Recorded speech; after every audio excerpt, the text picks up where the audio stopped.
11th standard के complex number chapter के कुछ इंपॉर्टेंट क्वेश्चंस को डिस्कस करने जा रहे हैं, जिसमें हमारे पास 20th question of miscellaneous exercise का है। उसमें आपको क्या पूछा गया है, 1 plus iota upon 1 minus iota to the power m is equal to 1 and then find the least integral value of m।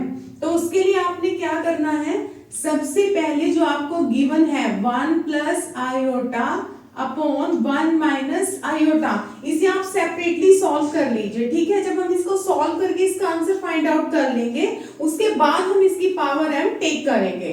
तो कैसे हमने इसे सॉल्व करना है, इसे हम रैशनलाइज करेंगे। जैसे कि 1 माइनस आयोटा, देखिए यहाँ पर माइनस है तो आप ऑपोजिट साइन ले लेंगे, 1 प्लस आयोटा से मल्टीप्लाई और डिवाइड करेंगे। उसके बाद न्यूमरेटर में आपके पास सेम वैल्यूज हैं, इसलिए आप 1 प्लस आयोटा की पावर क्या लगाएंगे, 2, और इन द डिनोमिनेटर आपके पास है a minus b, a plus b, तो यहां से हमारे पास क्या हो जाता है, a square minus b square. अब स्टूडेंट्स आपने क्या करना है, होल स्क्वायर की जो आइडेंटिटी है वो यूज करनी है। उसके लिए आपने 1 प्लस आयोटा का होल स्क्वायर ओपन करना है।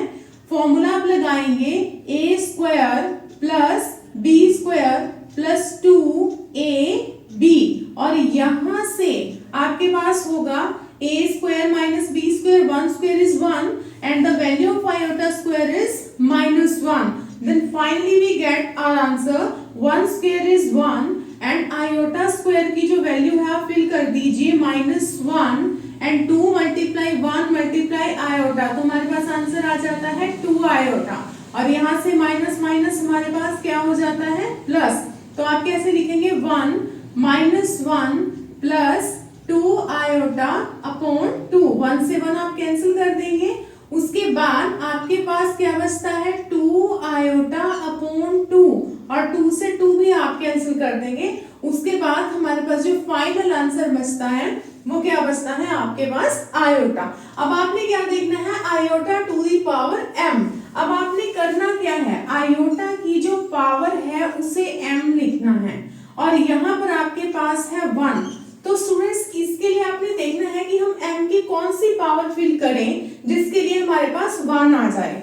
अब इसको करने के लिए जैसे आप आयोटा स्क्वायर की वैल्यू स्टार्टिंग में लेते हो -1, आयोटा क्यूब को अगर हम सॉल्व करते हैं तो जैसे कि आपने पहले देखा है, तो आपके पास आंसर आता है माइनस आयोटा, और अगर हम आयोटा की पावर 4 करते हैं तो आंसर क्या आता है, 1।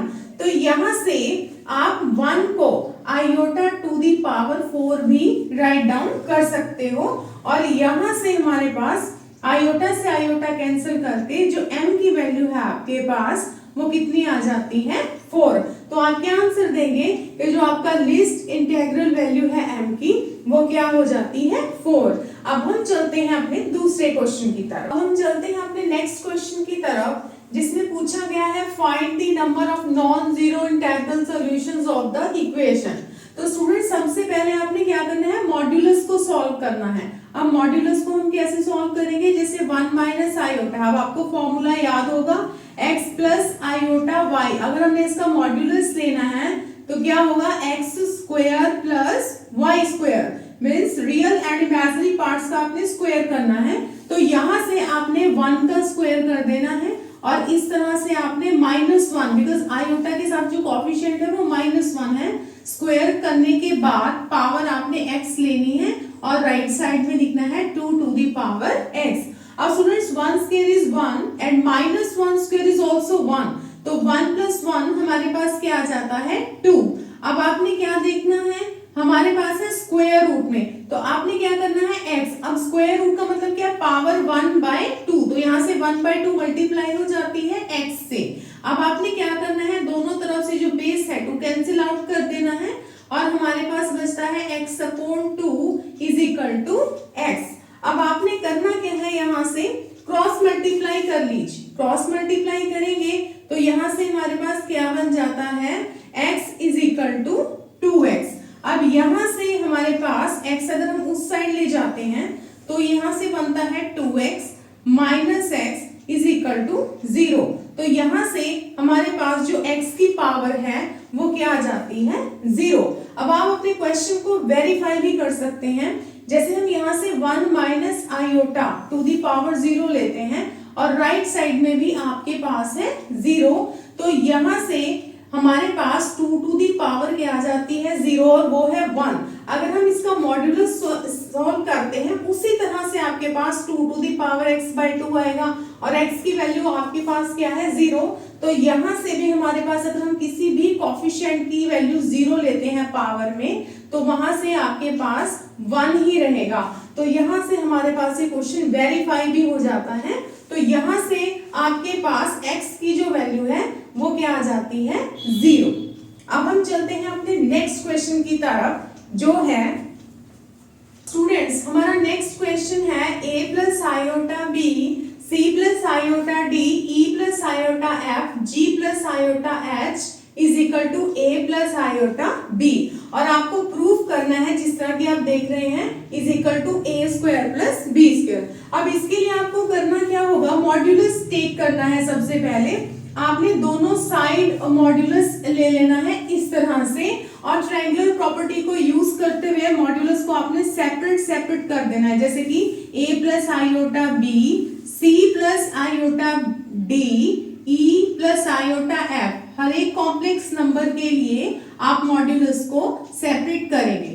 उसके बाद यहां से हम मॉड्यूलस का फॉर्मूला लगाएंगे जैसे कि हमने पिछले वीडियो में डिस्कस किया था x प्लस आयोटा y, उसका फॉर्मूला क्या होता है स्क्वायर रूट में आ जाएगा रियल पार्ट का स्क्वायर और इसी तरह से इमेजिनरी पार्ट का स्क्वायर और यही सेम फॉर्मूला आप चारों ही ब्रैकेट्स के लिए यूज करेंगे। जैसे e square plus f square और यहाँ से g square plus h square and right side a square plus b square. ठीक है, अब आपने क्या करना है स्क्वायरिंग बोथ साइड्स ताकि हम स्क्वायर रूट को कैंसिल कर सके। स्टूडेंट्स आपने स्क्वायरिंग करनी है इस तरह से और स्क्वायरिंग भी आपने सेपरेट करनी है हर एक ब्रैकेट के लिए। जैसे a square plus b square, अब यहाँ से आप इस तरह से इसे सेपरेट से लिखेंगे c square plus d square and इसी तरह से e square plus f square और g square plus h square and square root of a square plus b square. तो after that you know very well कि हम square से square root को cancel कर देते हैं इस तरह से और after cancelling the square root we get our answer. ध्यान से देखिए आंसर क्या बचता है हमारे पास a square plus b square c square plus d square e square plus f square and g square plus h square is equal to a square plus b square और यही आपको प्रूफ करना था। तो ये थे कुछ इंपॉर्टेंट क्वेश्चंस कॉम्प्लेक्स नंबर के और बाकी के जो इंपॉर्टेंट क्वेश्चंस हैं उन्हें हम अपनी नेक्स्ट वीडियो में डिस्कस करेंगे। Thank you so much.